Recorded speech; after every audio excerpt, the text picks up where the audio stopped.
मित्रांनो, लग्नाची बेडी या मालिकेच्या आजच्या भागामध्ये मधू आता खूप चिडते आणि मामाला म्हणते, मामा मुळे सर्व प्लॅन फेल झाला आहे. एक काम धड तुला करता येत नाही का? तेव्हा आता मामा म्हणतो, अगं मधू, माझं ऐकून तरी घे. त्यावेळी तुझं मला काही ऐकायचंच नाहीये मामा, कारण राघव आणि सिंधूला धडा शिकवण्याचा हा लास्ट चान्स होता आपल्याकडे. अरे पण तुझ्याकडून तो सुद्धा गेला. अरे राघव जिवंत असल्याचा प्रूव्ह होता त्या पेनड्राईव्ह मध्ये. तुला साधा एक पेनड्राईव्ह सुद्धा जपून ठेवता आला नाही आणि पेनड्राईव्ह चोरीला जाऊच कसं शकतं? तेव्हा आता मामा सांगू लागतो. तेव्हा ती म्हणते की मला काही ऐकायचंच नाही मामा, मला काही तू एक्सप्लेनेशन देऊच नको, असं रागा जेव्हा ती म्हणते ना, तेव्हा मामाला हे समजतं की आपण खूप मोठी चूक केली आहे, त्या सिंधूला हलक्यात घेतलंय. तेव्हा आता ती म्हणते, इनफॅक्ट मला इथून पुढे तुझी मदतच नको आहे मामा. मग आता मामा म्हणतो, एवढा टोकाचा निर्णय घेऊ नकोस. अगं मला माहिती आहे ना माझ्याकडून चूक झालीये, पण मी तुला प्रॉमिस करतोय मी राघवला नक्कीच पकडेन. त्यावेळी आता मधू विचारते, कसा पकडणार आहे रे मामा तू?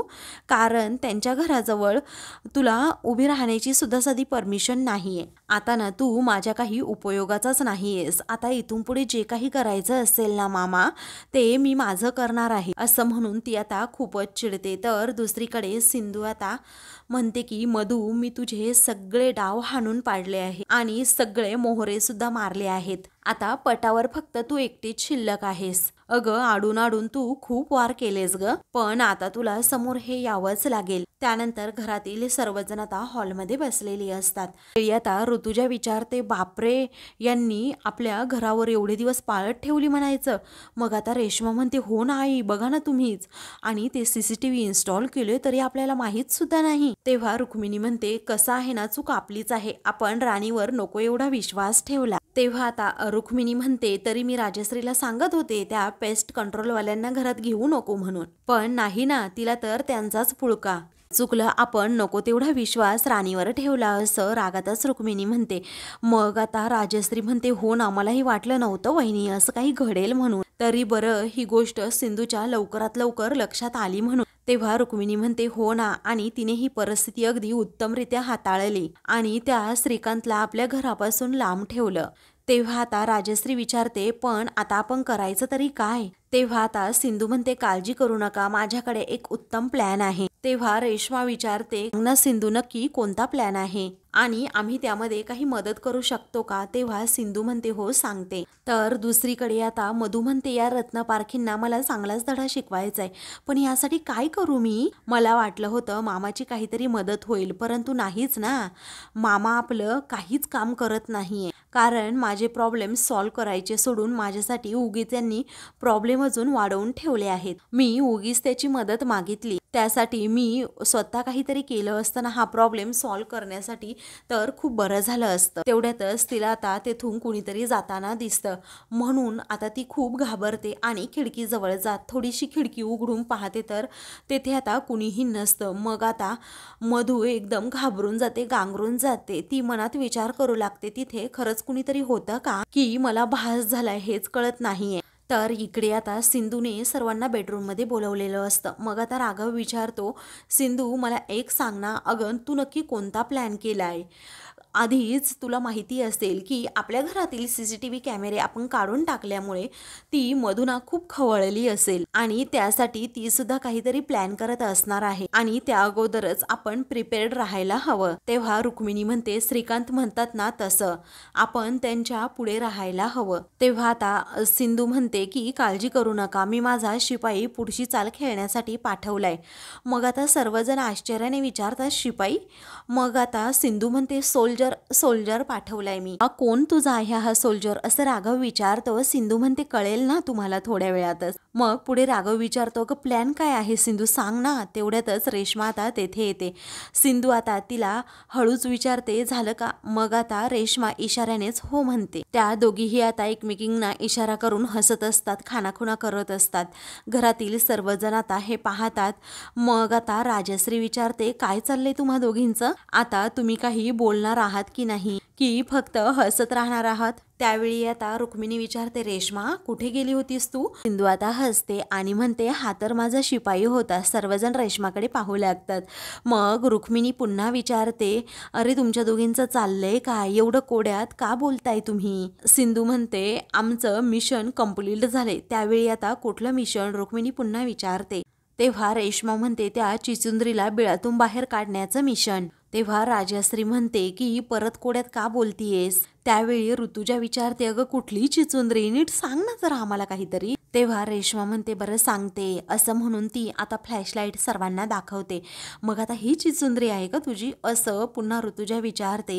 तेव्हा ती म्हणते, हा फ्लॅशलाईट आहे ना? तर ती आता तसा एक्सपेरिमेंट करून दाखवते. सगळ्यांच्या डोळ्यावर ती फ्लॅशलाईट चमकवते. तेव्हा रुक्मिणी म्हणते, रेश्मा आता बावळटपणा पुरे झाला, हा नीट काय आहे ते अगोदर सांग बरं. तेव्हा राघव म्हणतो, आता सांगतेस का सिंधू प्लॅन?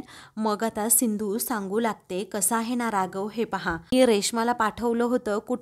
तर मधूकडे, आणि तिच्यावर कुणीतरी पाळत ठेवतंय. त्याचबरोबर आपल्यावर कुणीतरी फ्लॅश लाईट लावतंय किंवा आपले कुणीतरी फोटो काढतंय असं तिला भासावं ना, यासाठी म्हणून मी पाठवलं होतं रेश्माला तिच्याकडे. आणि आता आपण असं त्यांना भासवायचंय की आपल्या हाती खरंच खूप मोठा पुरावा लागलाय. तेव्हा आता ती पुढे सर्व तो प्लॅन आता त्यांना सांगत असते. तर राघव म्हणतो, म्हणजे आता रेश्मा तिकडे गेली होती आणि तिने तसं मधुला भासवलं सुद्धा होतं का? कोणीतरी आपले फोटोज काढतंय म्हणून? त्यावेळी आता राघवला लक्षात येतं की सिंधूने आणि रेश्माने नक्की कोणता प्लॅन केला होता. दुसरीकडे आता मधू प्रचंड घाबरलेली असते आणि मामांना बोलवून घेत ती मामाला याबद्दल सगळं काही सांगू लागते. तेव्हा तू खिडकीतून डोकावून पाहिलं नाहीस ना, असं मामा विचारतो. तेव्हा मधू म्हणते, हो पाहिलं, पण तेथे कुणीही नव्हतं. तेव्हा आता ती म्हणते, मामा तो भास नव्हता. मला असं खरं वाटतंय की माझ्यावर कुणीतरी सतत लक्ष ठेवून आहे. मला तर असं वाटतंय रत्नपारखींच्या घरातील कुणीतरी माझ्यावर लक्ष ठेवून आहे. त्यावेळी आता मामा म्हणतो की कसं आहे ना, कुणीही इथे येऊ दे, कुणाला काही कळणार नाही, कारण मी माझी काही माणसं ही राघवच्या घरावर लक्ष ठेवण्यासाठी पाठवली आहे. त्यावेळी मामा लगेच आता त्याच्या खबऱ्याला फोन करून विचारतो, रत्नपारखींच्या घरातून कोणी बाहेर गेलं होतं का? तेव्हा त्याला नाही असा मेसेज येत. मधू विचारते, काय झालं मामा, कोणी आलं होतं का बाहेर? मामा म्हणतो, नाही ग, कुणीही बाहेर गेलं नव्हतं, कुठेच नाही. आणि सारखं रत्नपारखी रत्नपारखी असं करू नकोस ग. तेव्हा ती म्हणते, मामा मी असं नाही करू शकत, मी शांत नाही राहू शकत, कारण त्या रत्नपारखींना मी चांगलीच ओळखते. आय एम शुअर कोणीतरी इथे आलं होतं, असं ती आता खात्रीनेच मामाला सांगते. तर मधुला आता खूप टेन्शन आलेलं असतं की काय करावं, की काय करायचं याचा ती खूप विचार करत असते. तर मामा सुद्धा मनात आता प्लॅन करत असतो की राघवला कसं बिळातून बाहेर काढायचं. सिंधू रेश्माला घेऊन घराबाहेर येते. आता सिंधूला माहीत असतं की तिथे मधू आणि तिची काही माणसं लपलेली आहेत. आता मला जी माहिती त्या दोघांपर्यंत पोहोचवायची आहे ना, ती पोहोचवण्याची ही उत्तम संधी आहे, असं सिंधू आता मनात विचार करते. तेव्हा आता रेश्मा विचारते, अगं सिंधू सांग ना, तू मला असं बाहेर का बोलवलं आहेस, का घेऊन आली आहेस बाहेर? मग आता सिंधू पटकन तिला डोळ्यांनीच इशारा करते. रेश्मा शेजारी पाहते, तर रेश्माला सगळं काही आता क्लिक होतं. आणि म्हणूनच सिंधू आता तिला म्हणते, रेश्मा मला तुला खूप महत्त्वाची एक गोष्ट सांगायची आहे. अगं घरात सगळ्यांसमोर सांगता आली नसते ना, म्हणून मुद्दाम मी इकडे बोलवलंय तुला. अगं मधूच्या विरोधात माझ्या हाती एक खूप मोठा पुरावा लागलाय. आता काहीही करून आपण तो पुरावा कमिशनर सरांपर्यंत पोहोचवायचा आहे. आणि एकदा का तो पुरावा कमिशनर साहेबांपर्यंत पोहोचला ना, की मधूला अटक होईल आणि राघव निर्दोष आहे ना, हे सुद्धा सिद्ध होईल. आता तो माणूस अगदी कान टवकारून सगळं काही बोलणं ऐकतो. पुढे आता रेश्मा सुद्धा ऍक्टिंग छान करत असते आणि म्हणते, खरंच सिंधू असं होईल? पुढे आता सिंधू म्हणते, बरं रेश्मा ऐक, आपलं काम पूर्ण होईपर्यंत घरात कुणालाही काही सांगायचं नाही, हे आपलं मिशन तर तुला माहीतच असेल, हो की नाही? मग आता रेश्मा म्हणते, हो मला माहीत आहे. त्यानंतर रेश्मा आता विचारते, बरं साधारणतः तू उद्या किती वाजता निघणार आहे? मग आता मी 2 वाजेपर्यंत निघणार. तेव्हा रेश्मा म्हणते, बरं ठीक आहे, मी पण येईल हा तुझ्याबरोबर. तेव्हा सिंधू म्हणते, नको, मी एकटीच जाईल अगं, कारण मी एकटी जाणं तिथे खूप महत्त्वाचं आहे.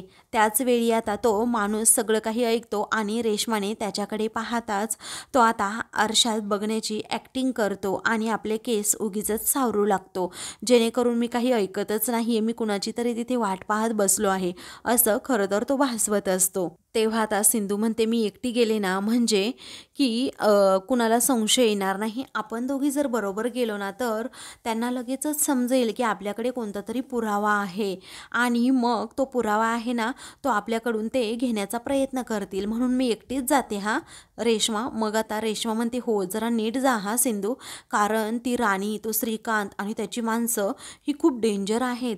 तेव्हा सिंधू म्हणते मी अगदी व्यवस्थित काळजी घेऊन जाईल, खरं आहे तुझं, मी कधीही आपल्यावर हल्लासुद्धा करू शकतं.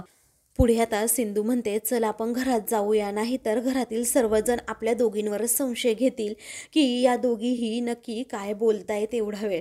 तेव्हा रेश्मा आणि सिंधू या दोघीही आतमध्ये जातात. त्या दोघीही आतमध्ये गेल्यानंतर इकडे तो माणूस लगेच श्रीकांतला कॉल करतो. दोघींचं सगळं बोलणं तो श्रीकांतला सांगू लागतो. तेव्हा आता श्रीकांत ते सगळं बोलणं ऐकतो आणि त्याच्या लक्षात येतं या दोघींनी कोणता प्लॅन केला आहे. त्यानंतर रात्री आता सिंधू आणि राघव बेडवर झोपलेले असतात. सिंधू राघवच्या मिठीत असते. तेव्हा राघव खूप प्रेमाने आता तिला जवळ घेतो. सिंधू म्हणते राघव फक्त आजची रात्र, आपल्या आयुष्यातील सगळी विघ्न ही दूर झालेली असणार, आपलं कुटुंब पुन्हा हस्तखेळतं असणार आणि तुम्हाला या घरामध्ये असं कधीच लपून बसावं लागणार नाही. तेव्हा राघव आता तिला म्हणतो की सिंधू काय ग, तुला आपली पहिली भेट आठवते का, असं म्हणून तो आता हसतो आणि म्हणतो आपल्या पहिल्या भेटीतच मला समजलं होतं सिंधू की तू एक फायर क्रॅकर आहेस म्हणून. तेव्हा सिंधू अगदी मिश्किलपणे हसते. तेव्हा सिंधूला आठवतं की जेव्हा मी रस्त्याने चालले होते तेव्हा नेमकं राघवच्या गाडीमुळे माझ्या अंगावर चिखल उडाला होता आणि धावत धावत मी त्या गाडीचा पाठलाग करत गेले आणि आतमध्ये पाहते तर राघव हा खूप हसत होता. त्यानंतर राघव पुन्हा एकदा माझ्या घरी आला होता. तेव्हा तुम्ही इथे काय करताय, तुम्ही असले विद्यार्थी तयार केले आहेत का आप्पा, अगदी मॅनरलेस, असं आता ती राघवबद्दल बोलत असते. कारण राघव सिंधूच्या घरी आलेला असतो आणि लग्ना अगोदरचे सर्व क्षण, त्या पहिल्या भेटी, दुसऱ्या भेटी, ह्या सगळ्या काही राघव सिंधूला आठवत असतात. त्यानंतर आता सिंधू आणि राघवने एकत्र घालवलेले सर्व क्षण त्या काही त्यांना आठवत असतात आणि त्याचबरोबर आप्पा जाण्या अगोदर सिंधू राघववर किती चिडायची, त्याचबरोबर राघव समोर दिसला तरीही तळपायाच्या किती मस्तकात जायची, ती त्याला अजिबात भाव देत नव्हती. हे सगळं काही तिला आठवतं आणि त्यालाही आठवत असतं. त्याचबरोबर चुकूनच गोळी आप्पांना लागली होती आणि आप्पांचा त्यामध्ये मृत्यू झाला होता आणि आप्पांचा शेवटचा श्वास घेताना त्यांनी राघवच्या हातात सिंधूचा हात दिला होता. दोघांना लग्न करा असं सांगितलं होतं. सिंधूची सर्व जबाबदारी ही राघववर टाकलेली असते.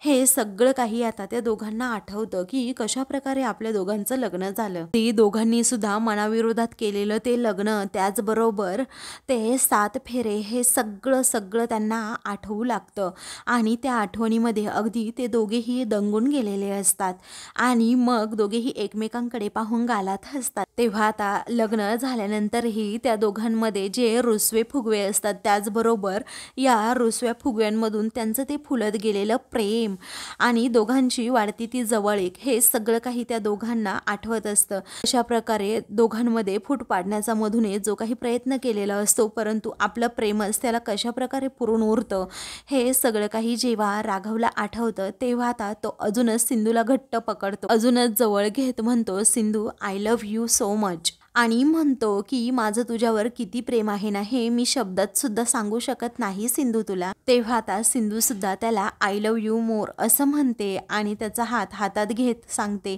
की मी तुमच्याशिवाय जगू शकत नाहीये, इथून पुढे कधीही आपण दोघे एकमेकांपासून लांब जाणार नाहीये.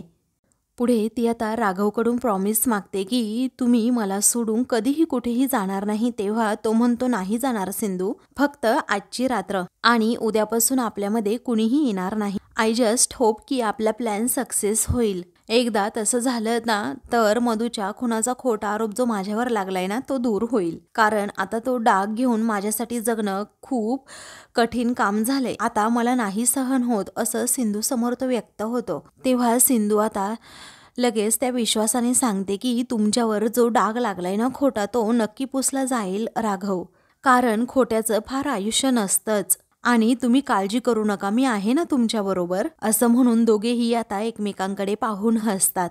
पुन्हा राघव एकदा सिंधूला जवळ घेतो आणि ते दोघेही आता उद्या काय काय करायचं हा प्लॅन करत असतात. तर आता दुसऱ्या दिवशी राघव आणि सिंधू हे गाडीवरून चाललेले असतात. त्यानंतर आता काही वेळाने ते दोघेही गाडीवरून चाललेले असताना अचानक गाडीमध्ये बंद पडते आणि मग आता राघव गाडी थांबवतो. त्यावेळी आता सिंधू विचारते, मग ती गाडीच्या खाली उतरते. तेव्हा राघव म्हणतो, काय झालं काय माहीत, अचानक कशी काय बंद पडली मध्येच. तेव्हा तो आता आपलं हेल्मेट सुद्धा उतरवतो आणि नक्की काय झालं ना ते पाहत असतो. तेव्हा ती विचारते, काय हो पेट्रोल संपलं असेल का?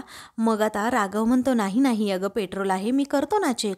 असं म्हणून त्यांचा प्लॅन लगेच सुरू होतो. दोघेही एकमेकांकडे पाहतात, इशारा करतात आणि समोरून कोणी येतंय की नाही याची अगोदर खात्री करून घेतात. तर समोरून आता एक गाडी येते, ती आता तेथे उभी राहिलेली असते आणि त्यातून काही गुंड खाली उतरतात.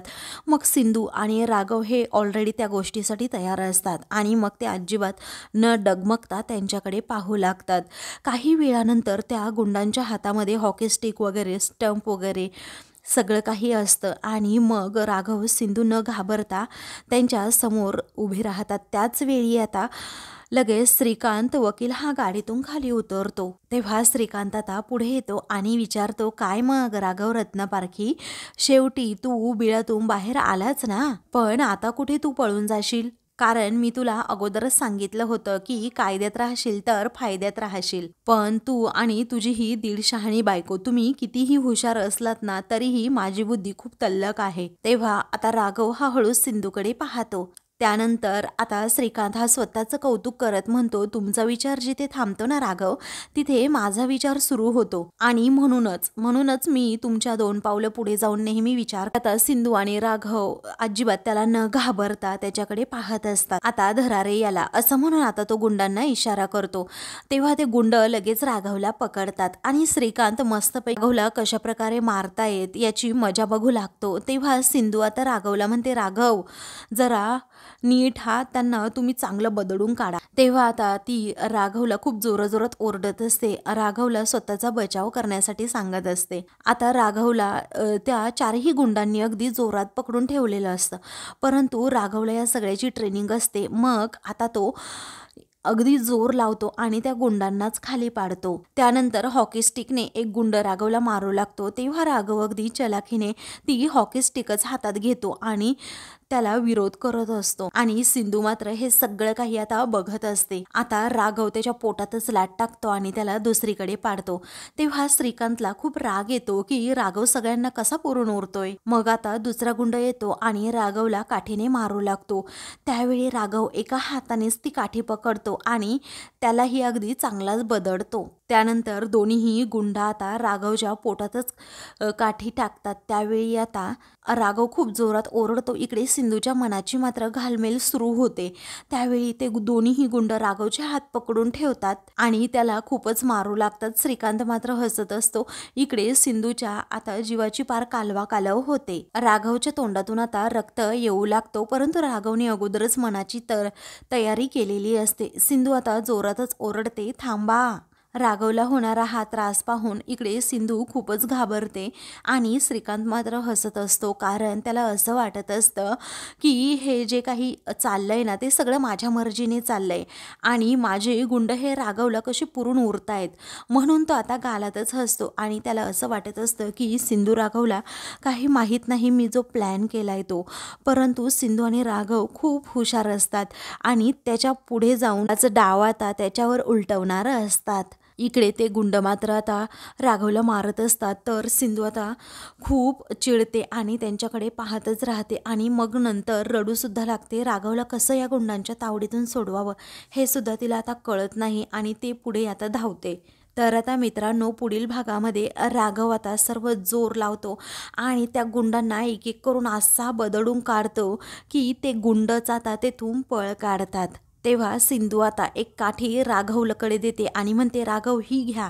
मग आता राघव ती काठी घेतो आणि त्या गुंडांना चांगलं बदडून काढतो. त्यांच्या पाठीमागे धावून धावून आता राघवने त्यांची चांगलीच धुलाई केलेली असते. तेव्हा श्रीकांत आता खूपच चिडतो आणि राघवकडे पाहू लागतो. तेव्हा राघव आता म्हणतो, गेले तुझे ते सगळे गुंड पळून. त्यानंतर आता राघव लगेच श्रीकांतची कॉलर पकडतो आणि म्हणतो, पुरावा मिळवण्यासाठी मी हा सगळा प्लॅन केलाय आणि आता तुझा खेळ संपलाय श्रीकांत वकील. आता तुझ्या त्या भाचीला ना सर्वांसमोर यावंच लागेल, असं राघव आता त्याला धमकी देतो. आता सिंधू आणि राघवने बरोबर प्लॅन करून आता त्याला चांगलंच धडा शिकवलेला असतो आणि बरोबर श्रीकांत स्वतःच्याच जाळ्यात अडकलेला असतो. त्यामुळे आता त्याच्याकडे दुसरा ऑप्शन नसतो. अशाच मालिकेंचे पुढील भाग पाहण्यासाठी चॅनलला सबस्क्राईब करा.